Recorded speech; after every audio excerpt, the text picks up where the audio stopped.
कि देश के लिए इन लोगों ने कहा कि क्या किया है, तो इंदिरा गांधी की फैमिली ने अपने गहना तक देश के लिए दान दे दिया।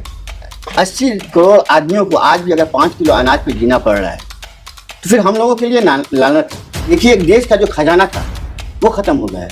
आरबीआई का 2 बार में 1.5 लाख करोड़ 1.5 लाख करोड़, कोरोना के काल में 3 लाख करोड़ रुपया निकाल लिया गया। लेकिन मोदी सरकार तो 5 किलो राशन दे रही है, 80 करोड़ आवाम को दे रही है। वही तो हम बोल रहे कि हम तो खुश है उससे। लोग बोल रहे हैं कि भैया 5 किलो राशन मिल रहा है।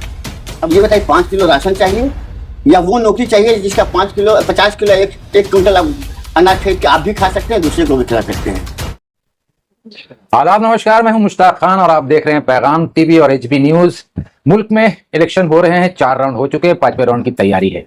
दोनों तरफ से दोनों खेमे दावे कर रहे हैं कि जीत हमारी होगी, लेकिन जो सोशल मीडिया पर और जो जमीनी रिपोर्ट मिल रही है उसमें लग रहा है कि इस बार इंडिया का जो ताकत है पहले से बढ़ने वाली है और मोदी का जो मैजिक है वो कमजोर पड़ रहा है। क्या 4 राउंड में जो इलेक्शन हुए हैं उसमें अभी तक क्या हालात हैं, किस पार्टी की बढ़त है पूरे मुल्क में और खासकर हमारे मगरबी बंगाल में जो चुनावी हालात है क्या है, इसके बारे में बात करेंगे। हमारे साथ मौजूद हैं कांग्रेस के सीनियर नेता ज़करिया खान साहब। ज़करिया साहब, पैगाम टीवी और एचबी न्यूज में आपका इस्तकबाल है। अब लोग मोबाइल लगाते हैं, अब लोग आए हमारे। क्या कहेंगे, अभी जो 4 राउंड के इलेक्शन हो चुके हैं, 5वां राउंड की तैयारी है। राहुल गांधी एंड कंपनी दावा कर रही है कि हम बढ़त है, मोदी जी बोल रहे हैं कि हम तो जीत चुके हैं इलेक्शन, इधर ममता बनर्जी बोल रही है कि सब वोट मुझे ही मिला। अब आप बताएं, बहुत सीनियर लीडर है, राजनीति को बहुत करीब से देख रहे हैं, क्या है चुनावी गणित? चुनावी गणित से हम लोग को आशा है हम लोगों की इंडिया गठबंधन की सरकार बनेगी। बंगाल में कितना सीट आएगा ये तो पहले से फोरकास्ट करना मुमकिन नहीं है। जी। बंगाल में भी हमारी अच्छी सीट आ सकती है। ये यूपी हुआ, बिहार हुआ, झारखंड हुआ और जो जितने हिंदुस्तान के हैं, महाराष्ट्र हुआ, तेलंगाना के साइड हुआ, वहाँ से हमारी अच्छी सीटें आ रही, क्योंकि सब चाहता है कि शांति बनी रहे और मोहब्बत भाईचारा एक दूसरे से बना रहे। 80 करोड़ आदमियों को आज भी अगर 5 किलो अनाज पे जीना पड़ रहा है तो फिर हम लोगों के लिए लानत है, देश के लिए लानत है और देश के जो रहनुमा है उनके लिए लानत है। दुख की बात है कि इसीलिए राहुल गांधी ने एक ऐसा रास्ता निकाला है कि जितने गरीब हैं, पहले औरत हैं, उनको लिए 1 लाख रुपया सालाना कर दिया, 850,000 रुपया महीना कर दिया। तो उनकी पहले गरीबी दूर हुई, नौकरी चली गई है। तो जो भी फर्स्ट टाइम ग्रेजुएशन होगा बच्चे उनको पहले नौकरी दिया जाएगा, या प्राइवेट में दिया जाए या इसमें गवर्नमेंट में दिया जाए। और 30 लाख नौकरी, 30 लाख तो नौकरी वो लोग ये आते ही हम लोग देंगे उनको, सरकार बनते ही हम लोग देंगे, जैसे राहुल गांधी ने कहा कि हम लोग चाहेंगे गरीबी दूर हो। देखिए, एक देश का जो खजाना था वो खत्म हो गया है। आरबीआई का 2 बार में 1.5 लाख करोड़ 1.5 लाख करोड़, कोरोना के काल में 3 लाख करोड़ रुपया निकाल लिया गया। जबकि जब जंग हुई थी पाकिस्तान से या चाइना से, उस वक्त इंदिरा गांधी ने निकालना चाहता पैसा, तो रिजर्व बैंक के जो डायरेक्टर थे उन्होंने मना कर दिया, ये पैसा जो है मुल्क के अवाम का है और उनके मुसीबत के वक्त काम में आएगा, इसलिए हम तो उसको नहीं छुआ गया। जबकि देश के लिए इन लोगों ने कहा कि क्या किया है, तो इंदिरा गांधी की फैमिली ने अपने गहना तक देश के लिए दान दे दिया। तो हम लोग का कांग्रेस का ये है कि गरीबी से उठे, रोजगार मिले, बिजनेस देख ले, बिजनेस सबका डाउन है। लेकिन मोदी सरकार तो 5 किलो राशन दे रही है, 80 करोड़ आवाम को दे रही है। वही तो हम बोल रहे कि हम तो खुश है उससे। लोग बोल रहे हैं कि भैया 5 किलो राशन मिल रहा है। अब ये बताइए, 5 किलो राशन चाहिए या वो नौकरी चाहिए जिसका 50 किलो एक क्विंटल अनाज खरीद के आप भी खा सकते हैं, दूसरे को भी खिला सकते हैं। ये तो एक जो गोदी में गया है वो चिल्ला रही है, लेकिन आप लोग जैसा ही जो यूट्यूबर है या ये सोशल मीडिया है, वही लोग संभाला हुआ जो जमीन की सच्चाई को पब्लिक में दिखा रहा है। अच्छा, इलेक्टोरल बॉन्ड का जो भी मुद्दा बहुत जोर से उछला है, चंदा लिया गया है बड़े बड़े उद्योगपतियों से, धन्ना सेठ से, बदले में उन लोगों को फायदा पहुंचाया गया, इसके बारे में क्या कहेंगे? इसमें पहला नंबर तो बीजेपी का है, लेकिन हैरत की बात है कि दूसरे नंबर पर कोई नेशनल पार्टी नहीं है, हमारे स्टेट की तृणमूल कांग्रेस है। जी, तो हम ये बोलेंगे जो स्टाइल बीजेपी की है वही स्टाइल थोड़ा बहुत मिलता जुलता तृणमूल कांग्रेस की भी है। वो भी डर की राजनीति करती है और ये भी डर की राजनीति कराती है। वो भी करते हैं, ये भी करते हैं। अच्छा, वो बीजेपी हिंदुओं को डराती है? हाँ, और ये मुसलमानों को डराती है। अच्छा, और इसी में डर से ही आदमी इलेक्टोरल बॉन्ड का ज्यादा से ज्यादा अपने बचाव के लिए करता है। देखिए, कांग्रेस से भी कितने लोग तृणमूल में गए, सब खुशी से नहीं गए, कोई ना कोई उनके पीछे आप खोजिएगा तो कोई ना कोई एक तो वजह मिलेगी वो क्यों गए हैं छोड़ के कांग्रेस। तो इसलिए इसमें ये है, उसमें अच्छा, इलेक्टोरल बॉन्ड का जो ये है, बोलते गाय के लेके हम गाय हमारी माता है, उसको हम नहीं रक्षा रक्षा करेंगे। नहीं, तब जब आपकी माता फिर 200-250 करोड़ क्यों लिए? गाय को एक्सपोर्ट क्यों हो रहा है? गाय को एक्सपोर्ट बंद कर दीजिए, गाय का घूस बंद कर दीजिए, पूरे हिंदुस्तान में बंद कर दीजिए, मुसलमान कभी मना नहीं करेगा। लेकिन गाय को लेके, भाईचारे को लेकर आपस में मत लड़ाइए।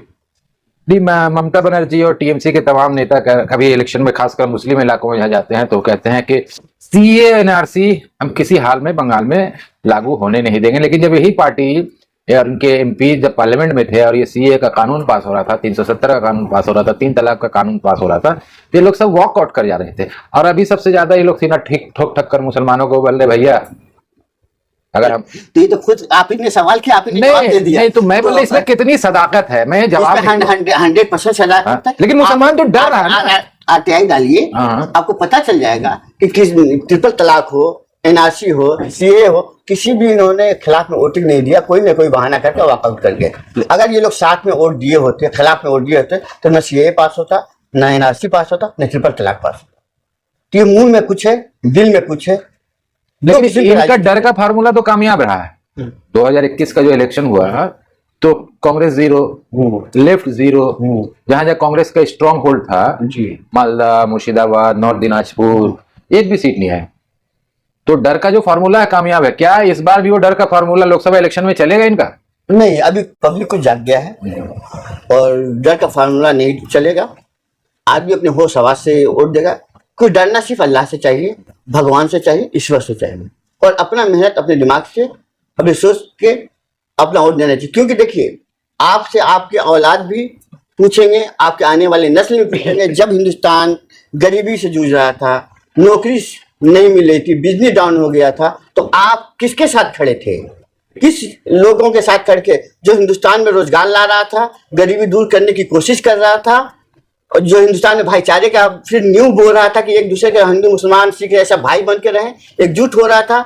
जो या उसके साथ रहेंगे आप लोग जो चाइना हजारों किलोमीटर घुस गया अंदर, या उसके साथ रहेंगे, या जो हिंदुस्तान को आपस में लड़ा रहा है, जो गरीबी ला रहा है, जो आदमी इम्तहान देने जा रहा है इसका नौकरी के लिए, और पेपर लीक होके उसका फिर इम्तहान कैंसिल हो जा रहा है और फिर वो बेरोजगार हो जा रहा है। जो देश के डिफेंस के साथ मजाक कर रहा है, मिलिट्री के साथ साथ आपने एक सुने होंगे कि अग्निवीर बन गया है।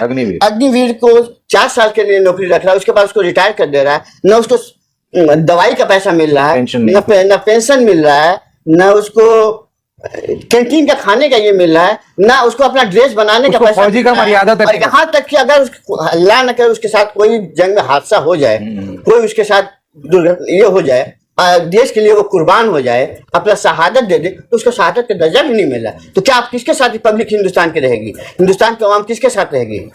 अच्छा, बंगाल में 42 सीट है, लेकिन कुछ सीट ऐसे हैं जिस पर सब लोग की नजर है। एक सीट पर तो हो गया वो बहरमपुर का अधीर चौधरी वर्सेस यूसुफ पठान। एक सीट पर अभी लोगों की बड़ी नजर है, वो है नॉर्थ कोलकाता। सुदीप बंदोपाध्याय 4-5 बार के जीते हुए हैं, अब फिर से सीना ठोक रहे हैं कि हम जीतेंगे ही। कुछ महीने पहले तापस राय, कुछ महीने भी नहीं हुए, टीएमसी में थे बीजेपी से।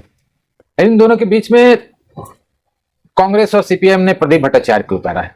कैसा मुकाबला? क्या सुदीप बंदोपाध्याय बोल रहे हैं कि कांग्रेस कहीं है ही नहीं, तीसरे पोजीशन पर रहेगी। आपको क्या लगता है कि हवा घूम रहा है, प्रदीप भट्टाचार्य दोनों के लिए खतरा है? क्या सुधांशुशील साबित होंगे प्रदीप भट्टाचार्य? हम लोग को तो यही आशा है, सुधांशुशील प्रदीप भट्टाचार्य साबित होंगे। हवा घूम रही है, आवाम सोचने समझने की ताकत रख रही है और सोच रही है इसके ऊपर कि प्रदीप भट्टाचार्य एक तो प्रोफेसर भी है, सिंपल आदमी भी है, सही आदमी भी है, और उम्मीद है कि उत्तर कोलकाता के लिए प्रदीप भट्टाचार्य अच्छा काम करेंगे और साथ साथ दिल्ली में राहुल गांधी का भी हाथ मजबूत करेंगे। और बंगाल के आवाम को भी सोचना चाहिए कि यहाँ जो इंडिया गठबंधन है उसको सपोर्ट करें। मान लिया तृणमूल कांग्रेस 42 का 42 सीट ले ली, एक बात कहता हूँ 42 का 42 सीट, तो 42 सीट लेके कर क्या सकती है? तो इंडिया से बाहर है, इंडिया गठबंधन से बाहर है, तो क्या उससे क्या वो ये बना लेगी अपना? नहीं, अब इनके भी सुर बदल गए हैं। नहीं, तो क्या वो बना लेगी वहाँ 42 सीट लेके? क्या वहाँ मैंने सरकार बना लेगी या किसी में? तो आप एक मजबूत सरकार दिल्ली में देना चाहते हैं या एक कमजोर सरकार देना चाहते हैं? अगर मजबूत सरकार देना चाहते हैं जो आपकी भलाई करे, आवाम की भलाई करे, हिंदू मुसलमानों की भलाई करे, सिख ईसाइयों की भलाई करे, पूरे माहौल को सही रखे, तो आपको इंडिया गठबंधन को चुनना होगा। और एक कमजोर सरकार देना चाहते हैं तो जो भी इंडिया से हट के अपना अकेला अकेला लड़ रहा उसको दीजिए, फैसला आवाम के हाथ में। अब आखिरी सवाल, 42 सीट है, ममता बनर्जी बोल रहे हैं पूरा हम ही जीत रहे हैं, टीएमसी जीत रही है, बीजेपी बोल रहे कि 40 सीट हम जीत रहे हैं। आप सीनियर पॉलिटिशियन है और काफी तजुर्बा आपको, आप बताइए क्या होगा, इंडिया, एनडीए और टीएमसी क्या नंबर्स रहेंगे? नंबर का तो अभी हम नहीं बोल एग्जैक्ट नहीं, फिर भी आप ये बताएं कि टीएमसी का जो प्रदर्शन है 2019 के मुकाबले अच्छा रहेगा या बेहतर रहेगा? बीजेपी 18 जीती थी, ज्यादा जीतेगी या कम जीतेगी? और जो कांग्रेस सीपीएम का परफॉर्मेंस कैसा रहेगा? आप नंबर समझ जाइए, ऐसे ही बोलिए ओवरऑल। देखिए, कांग्रेस सीपीएम का परफॉर्मेंस इस दफा अच्छा रहेगा। बीजेपी जो है तृणमूल की परफॉर्मेंस इस दफा खराब जाएगी, क्योंकि बीजेपी का वोट तृणमूल काट रहा है, तृणमूल का वोट बीजेपी काट रहा है, इसलिए हर जगह से बीच से निकलने का इंडिया देंगे कि दोनों एक ही है। उम्मीद है इंडिया के परफॉर्मेंस, इंडिया गठबंधन की परफॉर्मेंस अच्छा रहेगा। जो है ऐसा गठबंधन बनाइए कि किसी का नंबर ना आए बार बार कि हम भी मरे वो भी मरे। एक मजबूत हिंदुस्तान दीजिए, गठबंधन, इंडिया गठबंधन को मजबूत कीजिए कि हिंदुस्तान में शांति बरकरार रहे और इंडिया गठबंधन को पूरे हिंदुस्तान में जीतेंगे। तो ये थे हमारे साथ कांग्रेस के सीनियर नेता जकरिया खान साहब, जो बहुत होपफुल है, बहुत पुरुमीद है कि इस बार न सिर्फ पूरे हिंदुस्तान में बल्कि वेस्ट बंगाल में, पश्चिम बंगाल में भी इंडिया गठबंधन और खासतौर से कांग्रेस का परफॉर्मेंस काफी अच्छा रहेगा। सिर्फ अच्छा ही नहीं रहेगा बल्कि इस बार कांग्रेस की सरकार बनने जा रही है, इंडिया गठबंधन की सरकार बनने जा रही है।